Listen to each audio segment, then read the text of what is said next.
irmãos, boa noite para todos vocês. Que bom, né? Nós estamos aqui com o intuito de aprender um pouco mais. Tenho a alegria aqui de estar à frente da igreja pela segunda vez, mas estive em outras ocasiões com os irmãos na sala de aula, né? Aula de homilética, que deixa o pessoal meio perturbado. Bota aqueles irmãos mais tímidos para ir lá para frente pregar, alguns pela primeira vez, né? Mas é um desafio de todos nós. Não repare talvez o meu jeito de falar, vou falar um pouco para baixo, mas estou dentro de uma gripe, até cheguei ali não passando bem, aí eu pedi para ficar ali no gabinete parado um pouquinho, né, para ver se melhorava. Deu melhorado, mas a voz não está natural, tá? Então peço que vocês relevem essa situação. Meus irmãos, os irmãos estão trabalhando aqui um tema nessa semana teológica: púlpito forte, igreja saudável, não é isso? Púlpito forte, igreja saudável.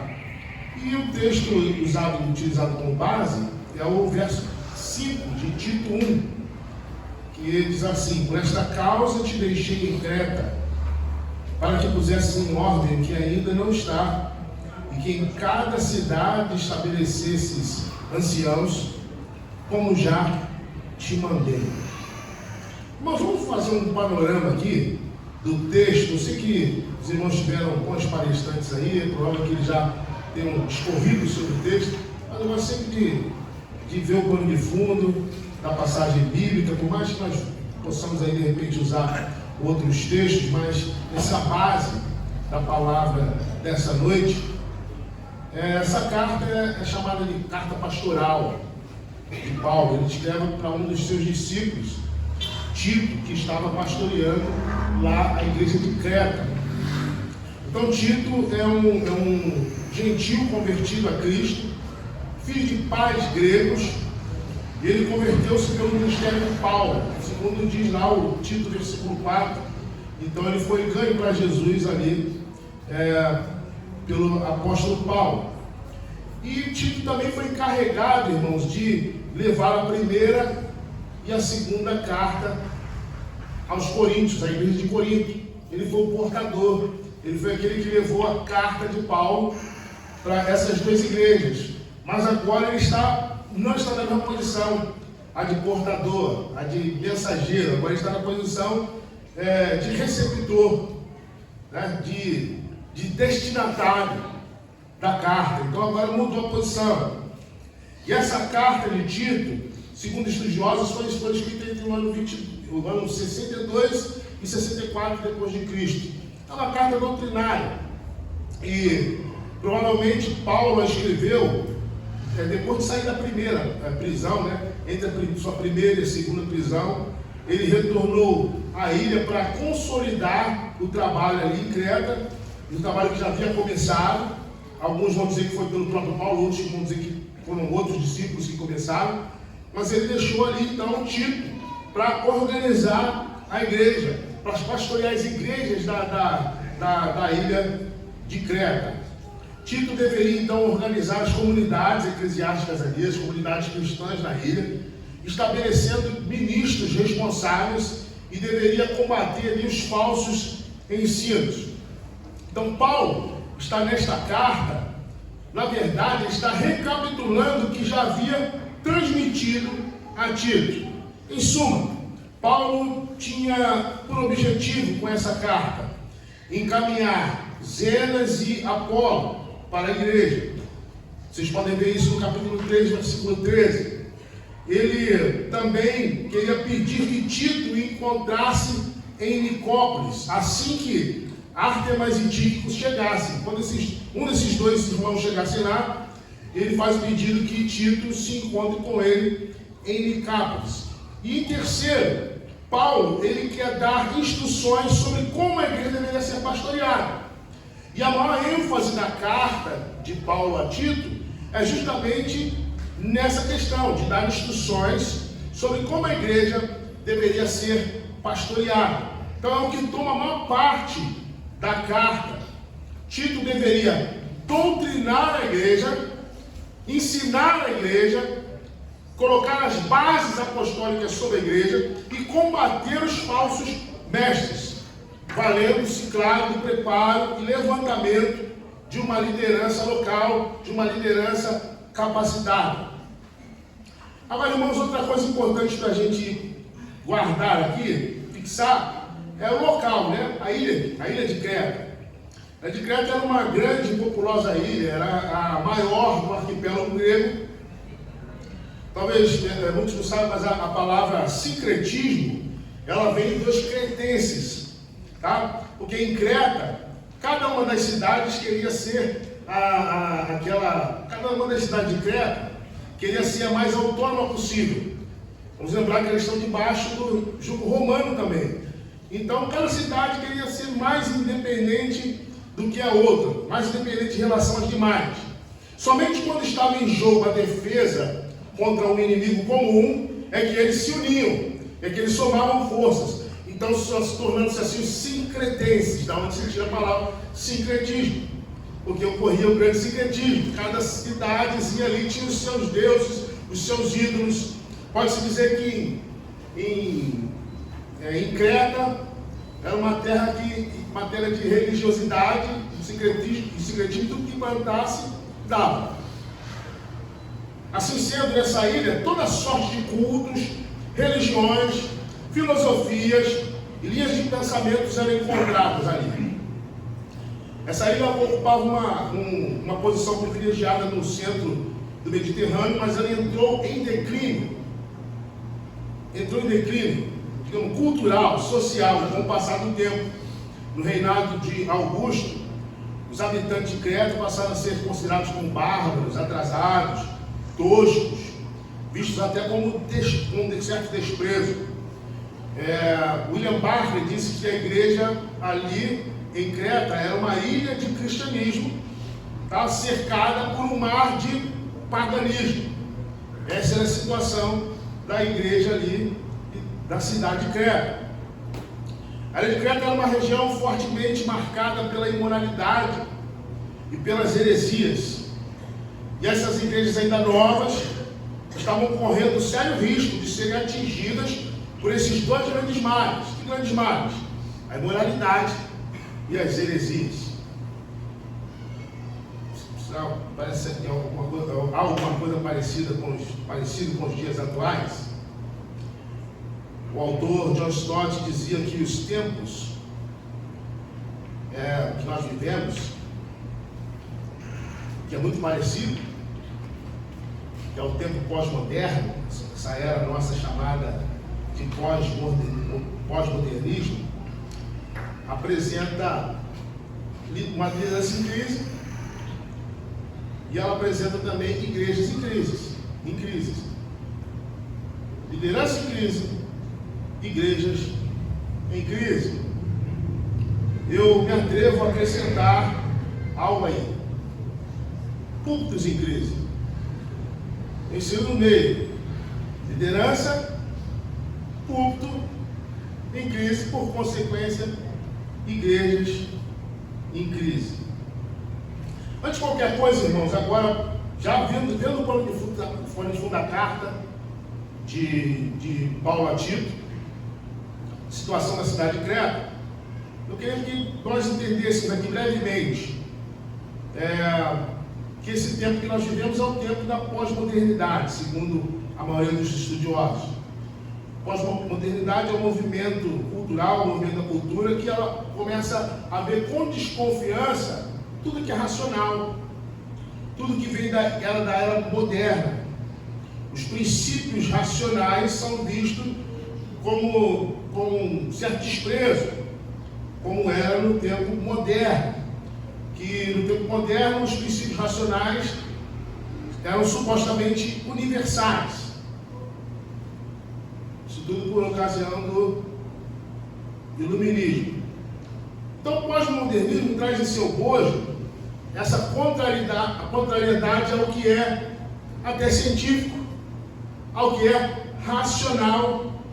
Ele traz em seu bojo o antropocentrismo, o homem no centro. E a igreja está inserida em tudo isso, nesse contexto.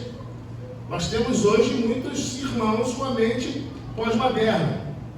Em termos de antropocentrismo, eu sempre penso o seguinte, é uma coisa muito comum, né? A gente analisar o culto. E aí, o culto foi bom? Alguém pergunta. O culto foi bom? Não, acho que não foi bom, acho que o pastor Ivan, ele estava meio desanimado, tá? A equipe de louvor deu uma desafinada, faltou o irmão, aquele irmão que segura no baixo, que foi hoje, não ficou legal. Mas quem é você para dizer se o culto foi bom?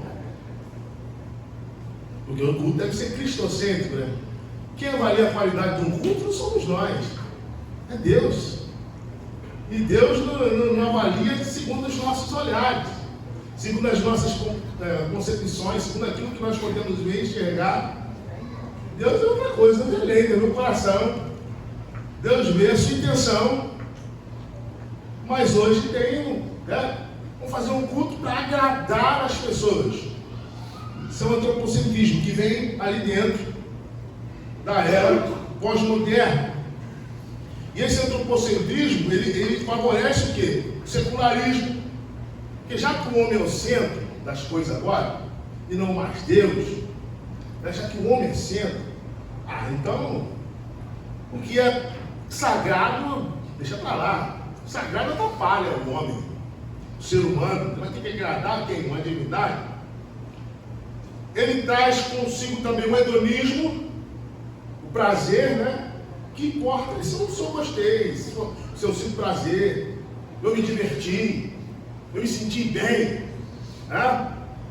Eu me sentia bem, né? Hedonismo. Então, prazer a todo custo. As propagandas, né? Televisão aí, abusam dessa propensão do homem pós-moderno. E traz também o relativismo, que é contrária a tudo que é absoluto. Não há verdades absolutas. Isso é a sua verdade, não é minha verdade. Depende, não é bem assim. A mente moderna, ela é alinhada com a ciência.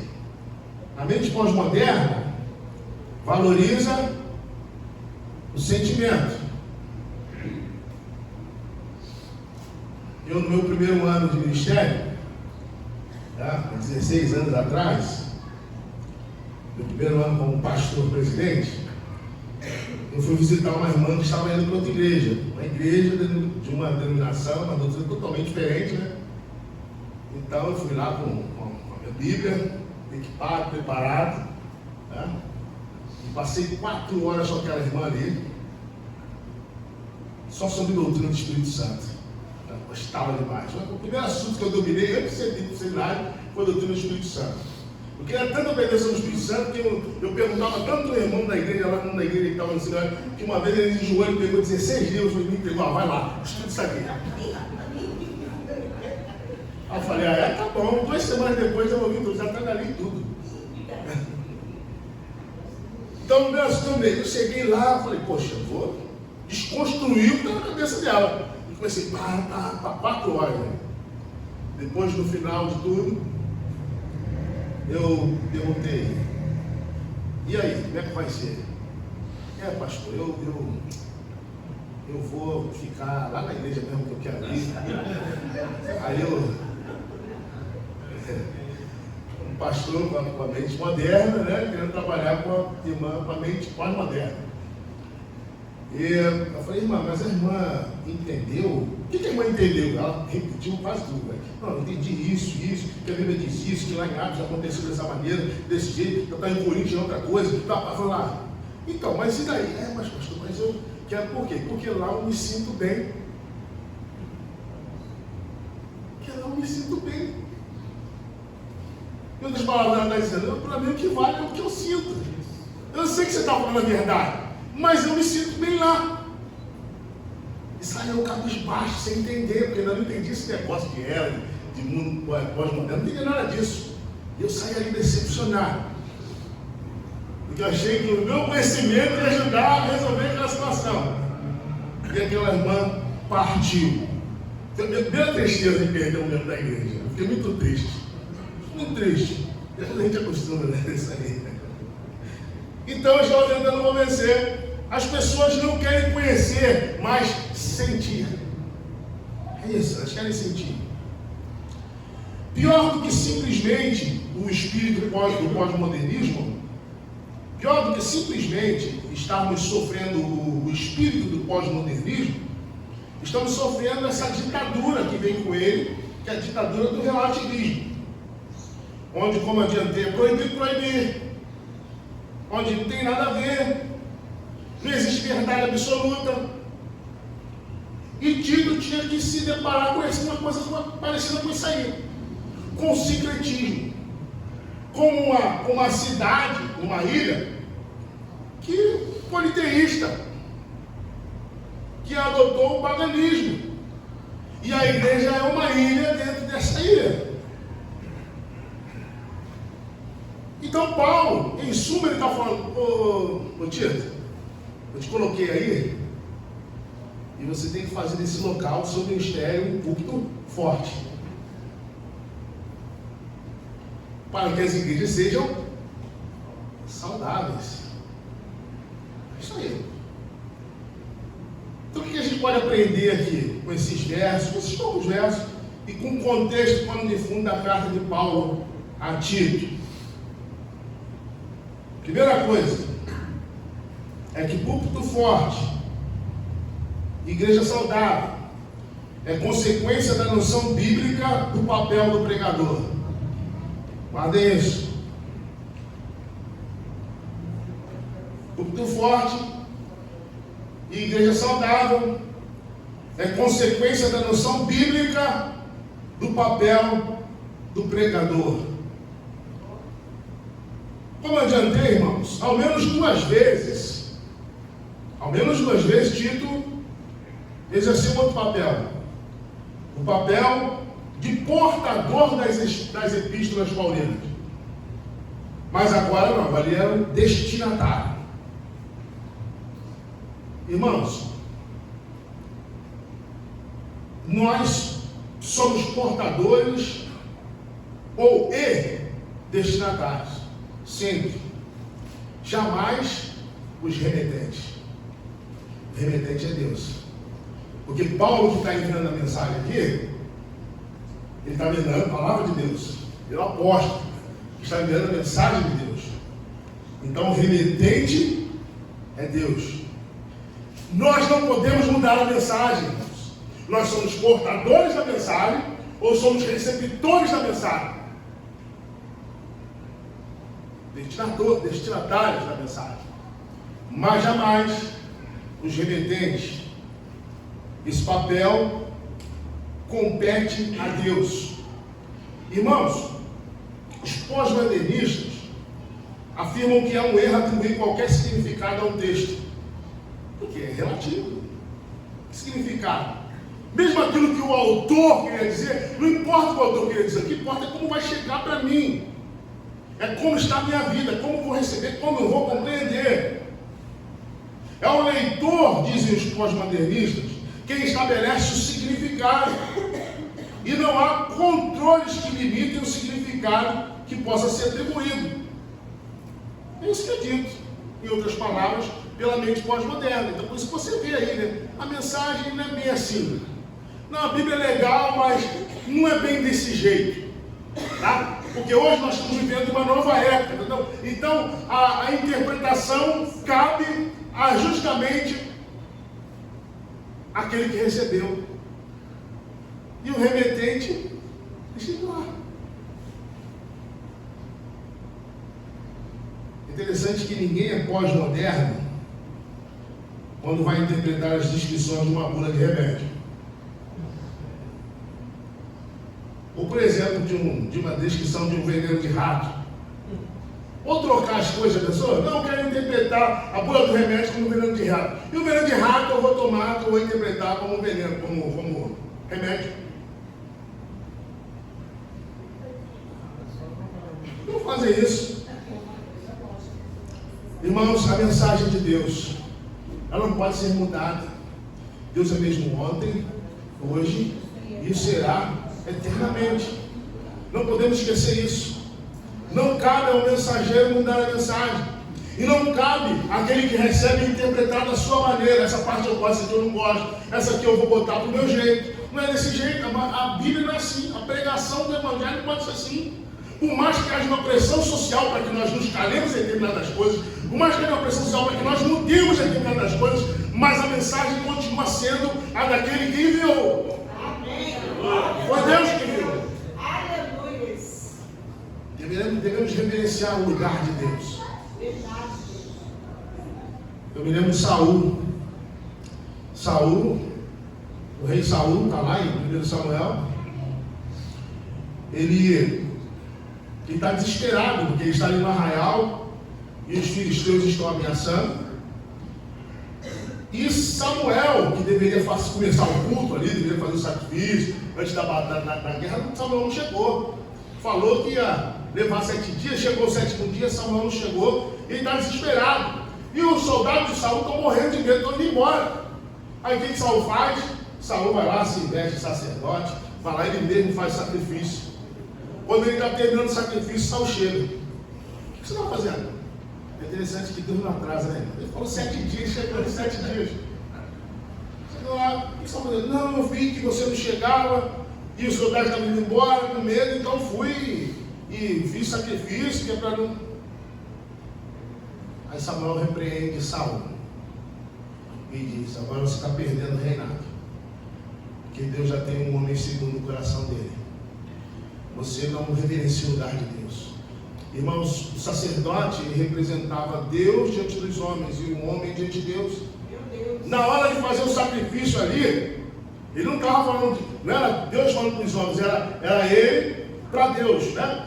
Então ele está tomando o lugar ali, eram os homens para Deus, ele está tomando o lugar de Deus ali. E Deus já havia passado essa competência somente para os sacerdotes. Então ele sacrifica, ele profana, porque ele quer fazer aquilo que Deus não mandou, ele quer fazer aquilo que Deus não determinou, ele quer enviar uma mensagem que não foi dada por Deus. E ele perde o reinado. Irmãos, púlpito forte, igreja saudável é consequência da noção bíblica do papel do pregador. O pregador pode preparar a sua introdução, pode organizar o seu sermão, mas ele não pode inventar.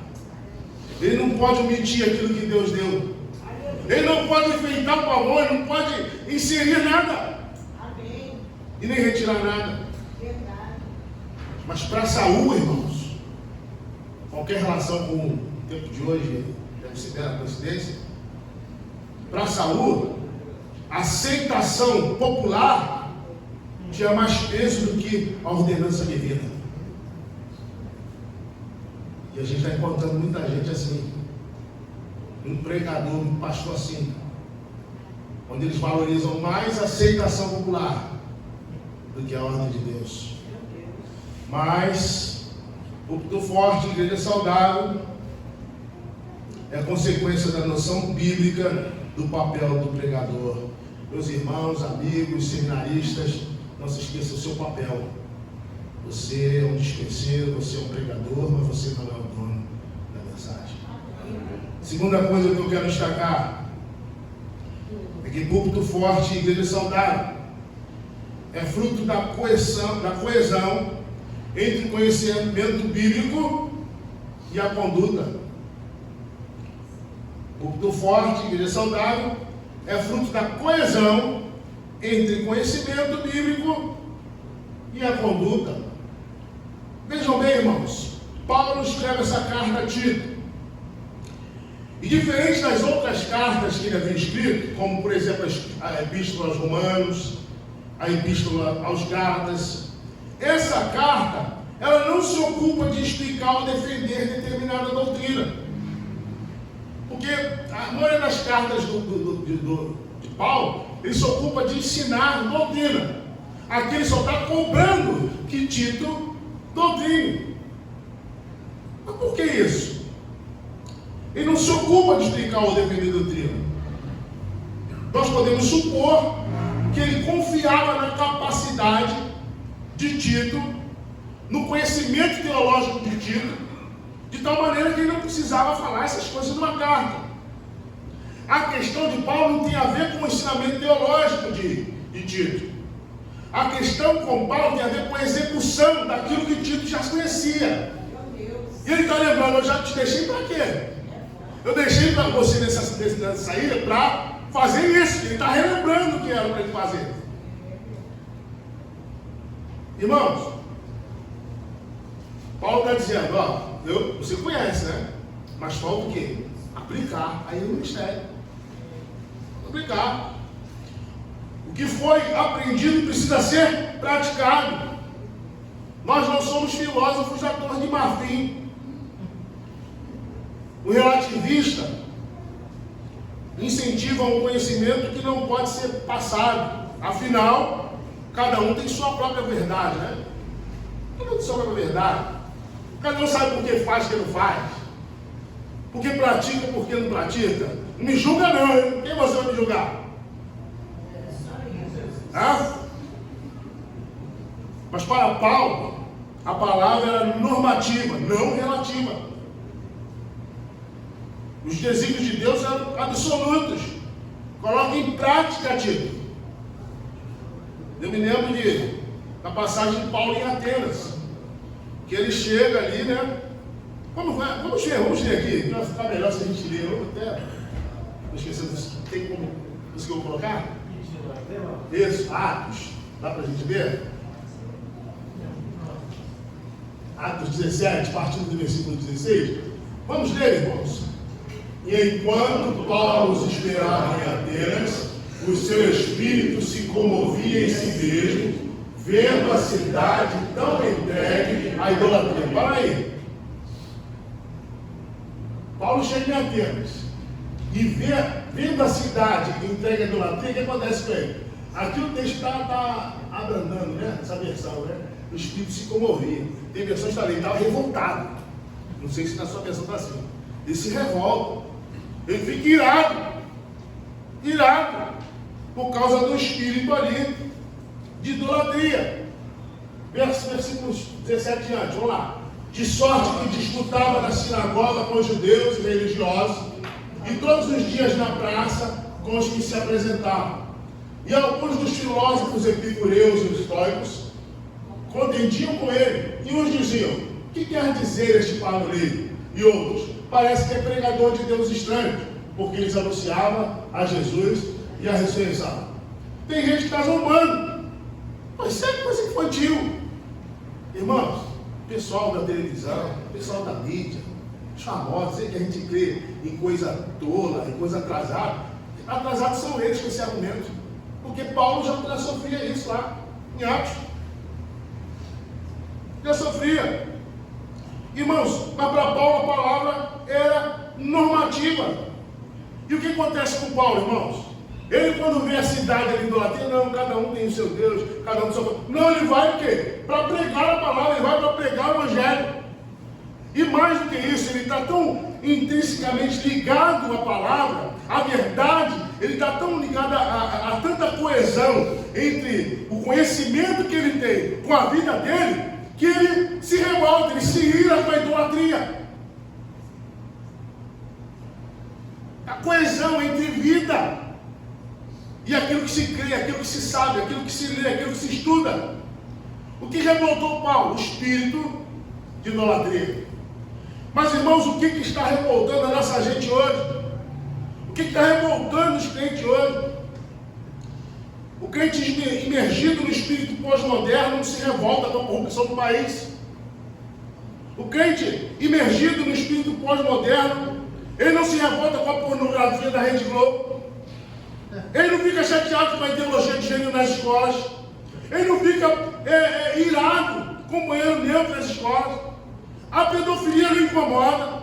Os estupros não incomodam. A disseminação das drogas, o adultério, não deixa ele revoltado. Sabe o que deixa ele revoltado? Quando o pastor diz as verdades, ele chega lá e diz: ele não precisava dizer assim, mas quem que disse desse jeito? Esse que está revoltando o crente pós-moderno. Ele se revolta com isso. Ele se revolta contra a palavra da verdade sendo pregada explicitamente. Ele se revolta contra um púlpito genuinamente forte. É isso que revolta. Irmãos, viver cristão nos move a anunciar a conduta cristã, a viver de maneira autêntica como cristão, ao ponto de mexer com as nossas emoções. É por isso que nós nos alegramos em Cristo. É por isso que nós choramos em Cristo. É por isso também que submersos nos princípios bíblicos, nós também nele nos giramos.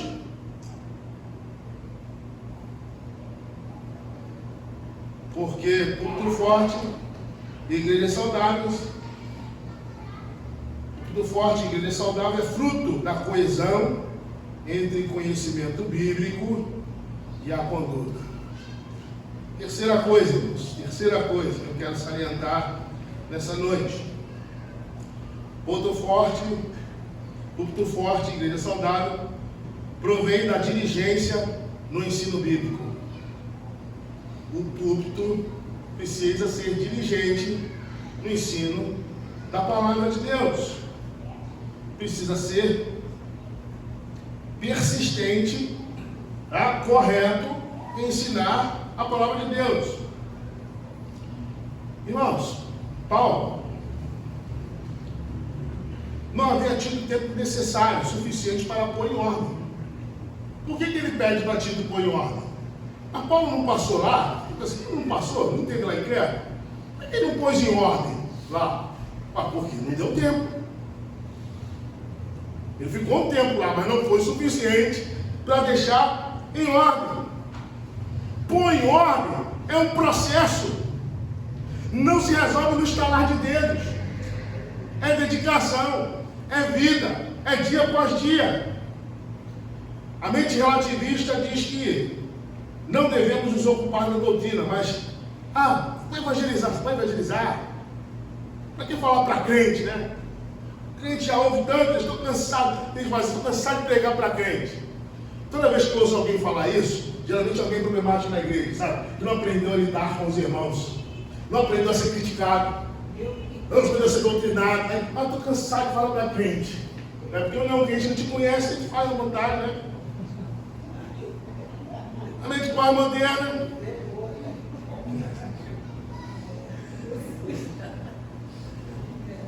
Há pessoas que nunca ouviram falar do Evangelho, verdade. Mas Paulo, o que ele faz? Ele já tinha, a Creta já conhecia a igreja nova lá, mas ele sai da prisão, ele vai confirmar, ele vai lá de novo. E depois, distante com o pastor lá, ele está preocupado. Ensina a igreja. Não, deixa o pessoal aí que já ouviu o Evangelho. Não, mas continua ensinando aí. Ensina. E você vai sair quando eu mandar um outro camarada aí. Quando chegar um ou outro aí, né? Aí você vai sair. Irmãos, é verdade. Há pessoas que nunca ouviram do Evangelho. Nós lemos lá Mateus 28, né? Ide, pregai. Mas o vídeo não termina no versículo 19. Não é isso? Eu pedi para botar o 19, mas é o 20. Ele não termina aí no 19, não. Ele vai para o 20. Não tem o 20 aí? Senão eu leio aqui mesmo, tá? O que diz o 20, irmão? Ensinando-vos a guardar. O ir de Jesus não termina ali no só ir, ou no indo. Para ser completo, tem que haver perseverança. Ensinando-lhes juntos. Ensinando-lhes a obedecer a todas as coisas que vos ordenei. Para aí. Todas as coisas. É um processo, irmão. Porque se não fosse um processo, já estava resolvido na primeira vez que Paulo chegou ali. Mas não resolveu. E ele deixou Tito e ainda não estava resolvido. E ele tem que lembrar Tito, é para pôr em ordem. Para pôr em ordem. Vamos ver também Atos, capítulo 14, versículos 21 e 22.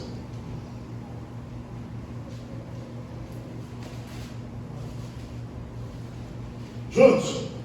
E tendo anunciado o Evangelho naquela cidade e feito muitos discípulos, voltaram para Listra, e Icônio e Antioquia, fortalecendo a alma dos discípulos, exortando-os a permanecer firmes na fé e mostrando que através de muitas tribulações nos importa entrar no reino de Deus. Meus irmãos, esse texto nos indica que mesmo pregando em outras cidades, Paulo voltou para Listra, Icônio e Antioquia, confirmando o ânimo dos irmãos, exortando-os a permanecer na fé, diligência, constância, perseverança no ensino da palavra de Deus. Já aprendi de Deus, agora eu só quero ser feliz, andar tranquilamente na igreja. Não, tem que aprender de Jesus, tem que continuar. É um processo, desenvolvimento. Você cai nos ventos de doutrina, daqui a pouco você vacila na fé. Você quer amadurecer. Eu já estou bem, tá muito bem já. Não, já conheço muito bem. Tá, você tem condições de falar com um cientista sobre a sua fé? Conversar sobre o criacionismo? Como é que você conversaria? Não, aí não. Então você tem muito que aprender, meu irmão. Tem muito que aprender. Como? E o púlpito não pode se vender a oba-oba. Ele tem que continuar pregando o Evangelho, ensinando as verdades bíblicas da fé, permanecer na fé bíblica sem atalhos. Irmãos, diligência no ensino bíblico é uma coisa séria. É uma coisa séria. A gente não pode vacilar, a gente não pode negociar com o espiritual moderno. E às vezes nós temos até justificativas para negociar. Há uns 6, 7 anos atrás, eu morava numa casa ali com a Santa Margarida, que era uma vila. E nós fomos para o culto de oração na igreja, voltamos. Minha filha hoje está com 18 anos, na época ela tinha 11, 12, né? Voltamos e minha filha, geralmente ela deixava a bicicleta na grade da janela, ali no cadeado. Dessa vez ela não deixou no cadeado, ela esqueceu. Quando chegamos, nós estranhamos que a bicicleta não estava lá. Ela já ficou nervosa. Não, vê se você não deixou lá dentro, não esqueceu. Ela entrou lá, não realmente roubaram a bicicleta. Ela ficou triste, tudo. Era mais ou menos o mês de maio, junho. Eu falei, filho, olha só. Aí no final perguntei os vizinhos, ninguém sabia. Eu falei, rapaz, eu vi 2 rapazes que estavam andando aqui, ontem, hoje, mas não sei se foi eles, mas eu achei que eram moradores daqui. Aí eu andei perguntando, não, que eram moradores parentes de algum morador. Perguntei lá, não, vi 2 rapazes, mas não é parente de ninguém. Aí falaram mais ou menos de mora, naquela coisa, né? Fui lá no meu local, chamado Vila Vitória, fiquei correndo lá, igual doido, com um carro, né? Se eu visse a bicicleta, ia em cima. E não vi, não achei. Voltei para casa, falei com a minha filha, olha só, deixa eu explicar uma coisa para você. É muito triste, você perdeu sua bicicleta, o papai vai te dar outra. Só que eu não tenho como fazer agora. O meu orçamento não comporta eu comprar agora. Eu vou comprar para você no final do ano. Nós estamos em maio.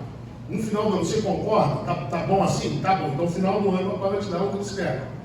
Fechado. Passou uns 2 meses, mais ou menos assim, em julho. Estava lá na sala lendo alguma coisa. E minha filha passou assim, do nada, chorando. E foi pro quarto. Aí eu caiu, o que aconteceu? Aí ela não queria falar. Aí a mãe ficou insistindo para ela falar. E ela falou, não, eu estou sentindo falta da minha bicicleta. Aí ela falou aquilo ali, eu não engoli não. Eu falei, poxa, já tem 2 meses, ela nunca reclamou. Aí ela estava na rua brincando e volta, chorando que é porque está silvando. Não, tem alguma coisa. Aí eu fui lá, não, você vai ter que me falar. Fui lá, forcei a barra. Aí ela falou, poxa pai, sabe aquela menina que pegava na bicicleta que emprestava? Eu falei, sei. Poxa, então, agora ela está com uma bicicleta que ela ganhou. Eu fui pedir ela para andar, ela não deixou. Irmão, quando a irmã falou isso aqui, aquilo, minha filha falou isso, vi uma marca aqui na minha garganta. Que eu fiquei mudo assim. E eu comecei a andar para lá e para cá, assim, quando eu fico meio nervoso, querendo fazer uma coisa que eu sei que eu não tenho que fazer. Então eu fiquei andando na casa assim, doido para fazer o seguinte: Pois agora vamos comprar a bicicleta agora. E você não vai deixar ninguém andar. Você sabe, menina, conheço, mas isso é espírito pós-moderno. Antropocêntrico. Que o homem no centro precisa ser adorado, que não pode ser confrontado, entendeu? Não tem nada a ver com Jesus nisso não. E foi o que eu senti ali, aquela coisa assim, só que eu não conseguia falar para minha filha aquela coisa. Aí o tempo foi passando, eu estava lendo o livro, aí não estava conseguindo mais ler o livro, depois voltei a ler o livro. Aí eu falei, poxa Deus, eu não estou nem bem espiritualmente que eu estou lendo o livro. Aí o Espírito Santo começa a dar aquela surra, né?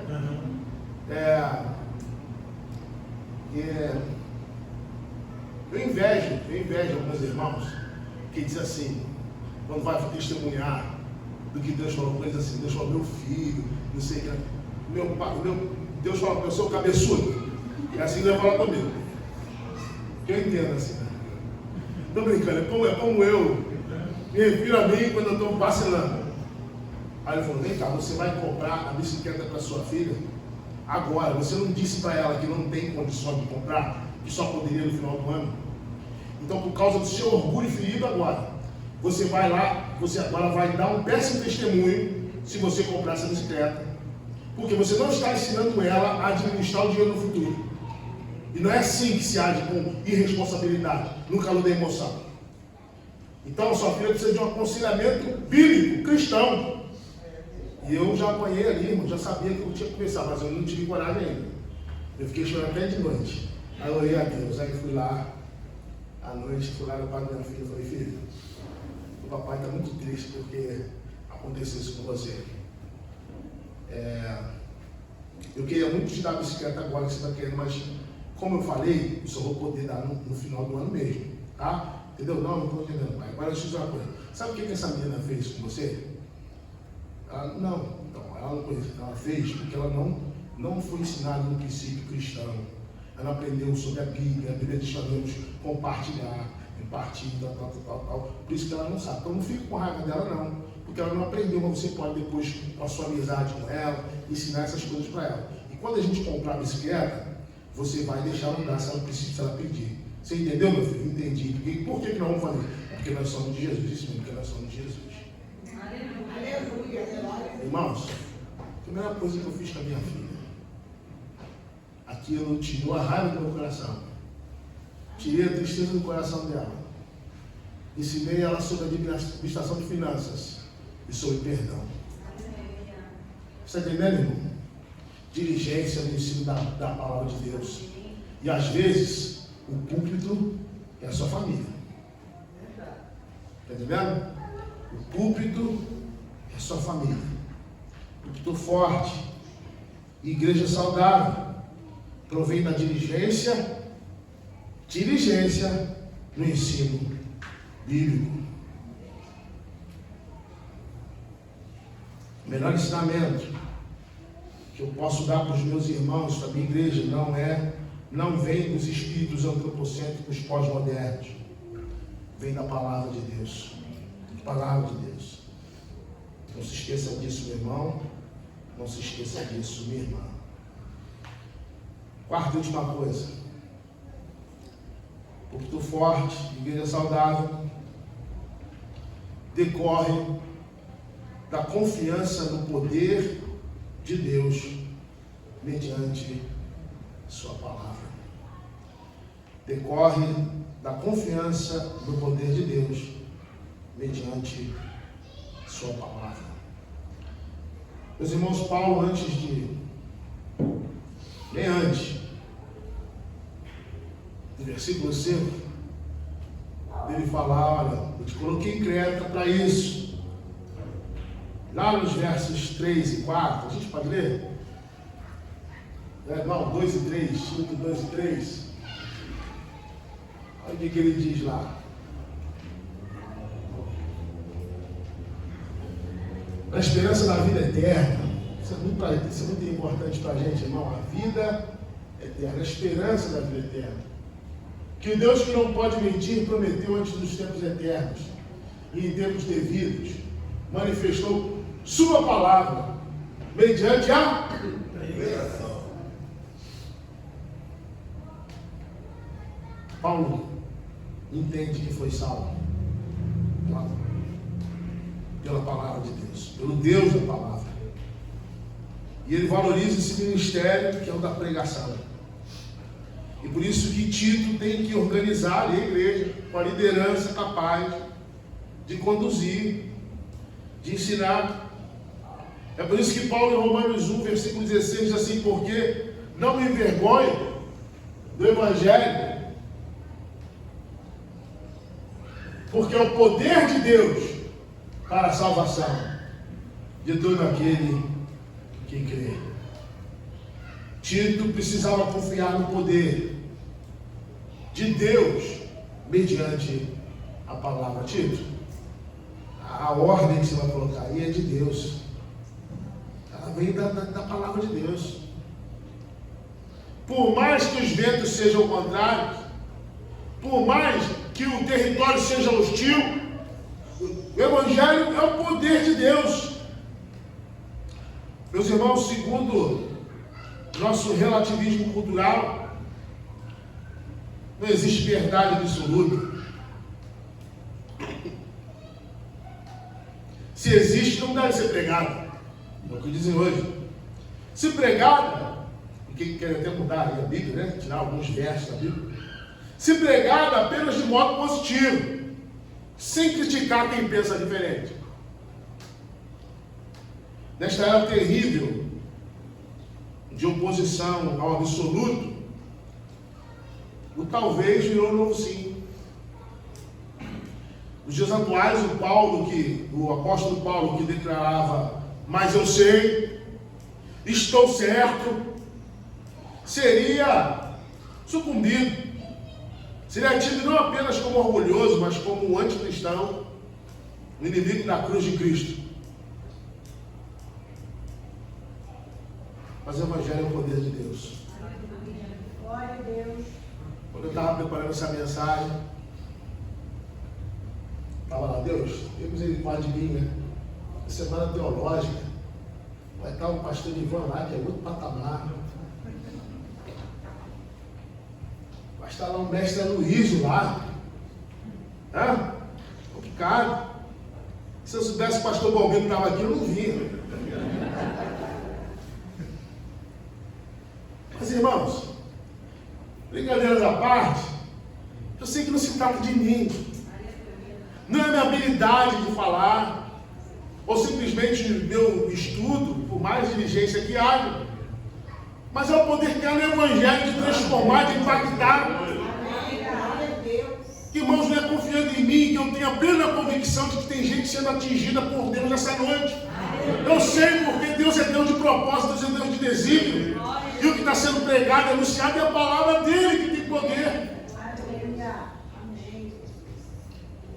Eu me lembrei de um missionário, já nem sei se vive, há muitos anos atrás, no congresso de jovem, eu guardei o nome, Nivaldo Nassif. Ele fazia um ministério com prostitutas, irmãos. Um homem de Deus tremendo. E ele foi chamado de madrugada em casa para ir num desses lugares. Porque tinha uma prostituta lá passando muito mal e queria que ele fosse orar.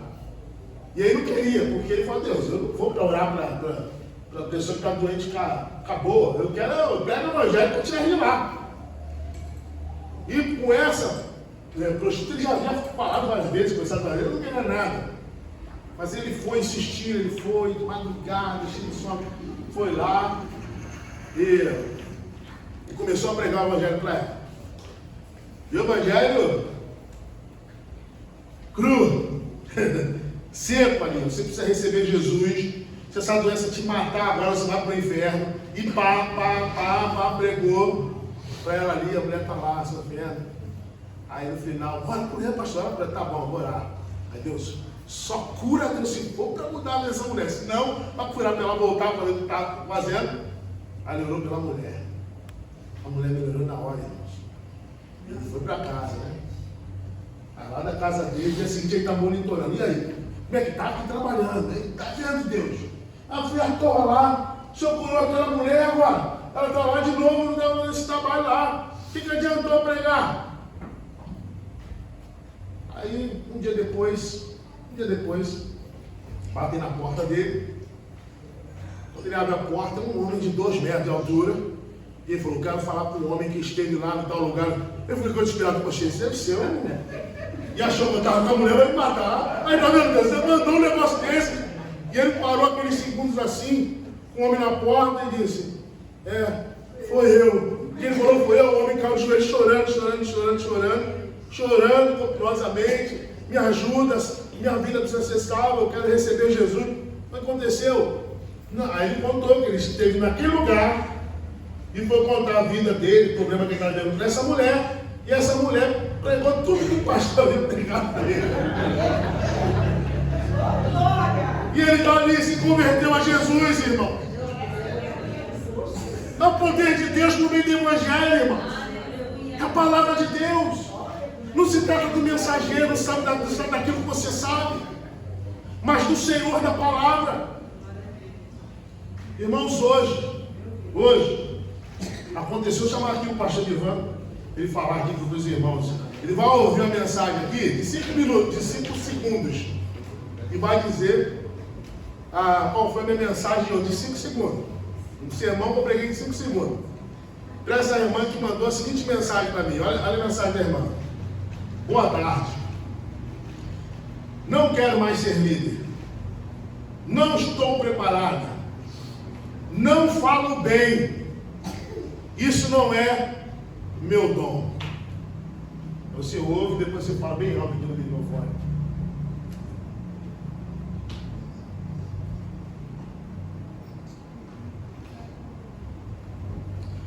Você sabia que Moisés falou a mesma coisa para Deus?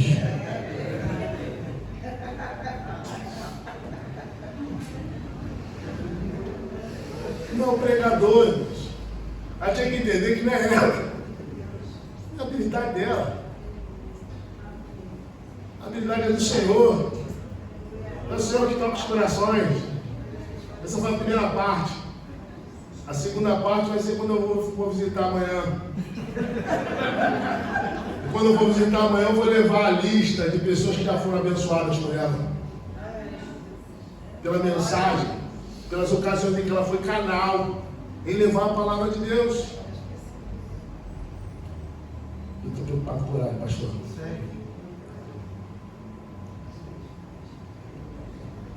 Eu tinha mais ou menos 23 anos.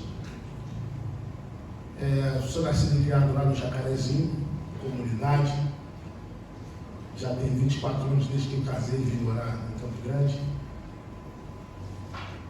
E eu me converti aos 18. Né?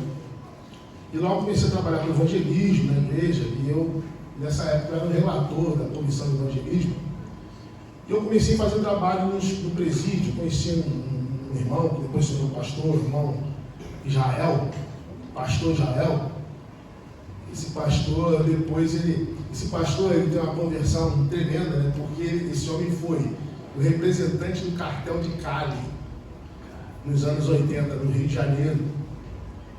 E ele se converteu no primeiro dia de cadeia dele, no primeiro dia que ele saiu da delegacia, caiu no presídio, que ele viu que ia ser preso, ele se converteu, porque os guias lá, os espíritos do mal, diziam para ele que ele nunca ia ser preso. Então, no primeiro dia dele, que ele viu que estava preso mesmo, que ia pegar a cadeia, e ele, de raiva agora, então, existe um Deus que é superior a isso aí. E se rendeu a Jesus ali no primeiro dia. Cumpriu mais 7 anos. E depois saiu. E ele orava, Deus, quando eu sair, eu nunca mais vou deixar os presídios. Eu vou começar a evangelizar nos presídios. Todos os dias. Mas final de semana eu quero estar em casa com a minha família, que minha família fica muito sem mim. E de segunda a sexta ele estava em tudo quanto é presídio, irmãos. Eu aprendi com ele a fazer evangelismo em presídio. E aí, tinha um lugar muito perigoso lá no Jacarezinho, chamado Beira do Rio. Poxa, eu queria levar o irmão Israel lá, porque o testemunho daquele homem, irmão, era algo assim que impactante. Onde ele chegava, a gente tinha uma comunidade, algo assim, quando ele começava a falar, ele juntava um monte de gente, a gente chegava com a arma, tudo, o pessoal ouvia o cara, se convertia, se decidia. Eu falei, isso tem que acontecer aqui na minha comunidade, com esse pessoal aí. Então a gente fez uma propaganda, eu aluguei umas caixas de som, lá na beira do rio, irmãos. Fomos toda para lá, irmão Israel não apareceu. ficou doente, Deus. Ficou doente, não apareceu. Eu não sabia o que fazer, Deus. Aí eu fui falar para aquele irmão mais experiente, prega. Não, eu não. Quem sabe o irmão Rael quer pregar. Não. Aí sobrou para mim. Eu já pregava, irmão, mas só que eu anunciei o testemunho de um homem, né? Aí o que eu falei, irmãos? Eu olhei assim, eu falei, eu não preparei nada. Aí eu tinha sido treinado aquele negócio da ajuda de missões nacionais, de dar o seu testemunho pessoal. Já que ele ia dar um testemunho, eu vou dar um testemunho, só que um testemunho eu nunca matei, eu nunca roubei. É isso? Não é nada. Aí eu falei, é o jeito, peguei lá e comecei. Falando, olha, eu sou nascida na Esperança, e comecei com 18 anos. Aí eu falei, olha só, eu não fiz nada disso, mas eu tinha um grande pecado. Meu pecado, sabe o que é? Achar que eu não tinha pecado. Achava que eu não tinha, achava que era bom. Mas eu ia morrer, ia para o inferno, porque cometi muitos pecados, rejeitar Jesus.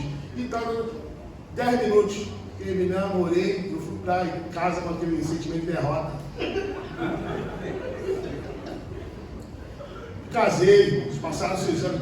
10 anos depois, já tinha uns 7 anos de casado. Aí eu fui visitar a minha antiga igreja, lá na Carezinha. 10 anos depois aconteceu isso. Cheguei lá, a irmã Maria Del procurou, Roberto, eu estou querendo falar com você há muito tempo. O que foi? Veio um rapaz aqui te procurar, que queria falar contigo. Eu falei, me procurar, mas por quê? Não, mas por quê? Não, ele queria falar, ele queria te agradecer. Agradecer por quê? E por que você sabe que era? Ele falou meu nome? Ele falou, não, ele não te conhece. Eu falei, não, como é que você sabe que era? Ele falou que uma vez, ele estava lá ele morava lá na beira do rio. Ele estava do outro lado do rio. E ele tinha uma caixa de som alta do outro lado. E ele falou que começou um rapaz a falar ali de Jesus, que ele nunca foi bandido, mas que ele cometeu um mau pecado que era rejeitar Jesus. E ele falou que aquilo começou a entrar no coração dele, deixou em paz. Ele foi para a casa da namorada dele, que era em Niterói. E chegou lá e não conseguiu esquecer isso aí. Foi com a namorada para a igreja, os dois recebendo Jesus ali. E depois ele se mudou. E depois que ele começou a amadurecer na fé, ele falou, poxa, eu nunca agradeci aquela pessoa. Mas ele não sabe quem é você. Aí ele veio me perguntar aqui, eles só diziam que era essa igreja aqui. A única informação. Aí ele veio me perguntar quem era a pessoa que pregou. Aí ninguém sabia quem era a pessoa que pregou há tantos anos atrás lá. Ninguém sabia. Aí ele falou, não, esse rapaz, ele antes de falar, ele cantou também. Pô, o único daqui que pregava e cantava foi você. Só foi isso. Quando ela falou aquilo, eu já sabia que era eu. Por causa do testemunho que ele deu da mensagem. Aí aquilo entrou no meu coração, irmão. Eu falei, meu Deus, eu saí daquele dia derrotado. Porque eu achei que a mensagem poderosa era daquele homem traficante, que tinha o seu valor, sim, irmão. Mas aí tinha uma alma que precisava não ouvir o testemunho de um pregador famoso. Não o testemunho de um pastor na televisão. Ele precisava ouvir o testemunho de um ex-traficante. Ele precisava do testemunho de um rapaz de 23 anos. Porque não se trata do ser humano, se trata de você, se trata da mensagem de Deus. Poder de Deus. O Evangelho é o poder de Deus. Tito, põe em ordem. Aí é uma bagunça, mas põe em ordem com as ferramentas que você tem, que você recebeu de mim. Palavra de Deus. Permanecer confiando no poder da palavra.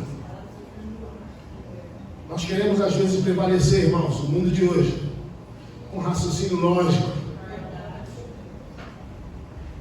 Mas o homem carnal não pode compreender as coisas do Espírito, porque elas se discernem espiritualmente.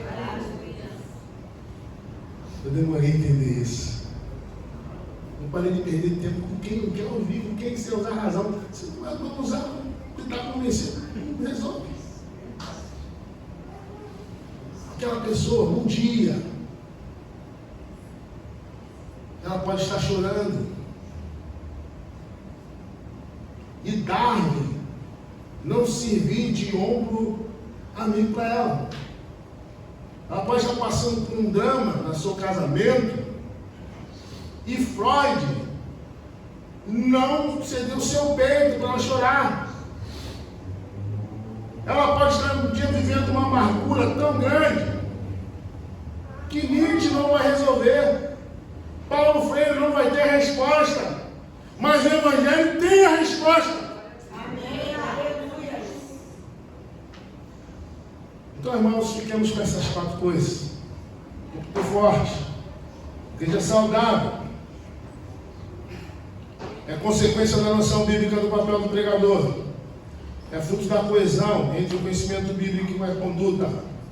Provém da diligência do ensino bíblico e decorre da confiança no poder de Deus mediante sua palavra. Irmãos, nós não podemos ser frouxos com a palavra. O medo tem tomado conta de muitos corações, influenciados pelo espírito de nosso tempo e cumprindo a profecia do autor Chesterton.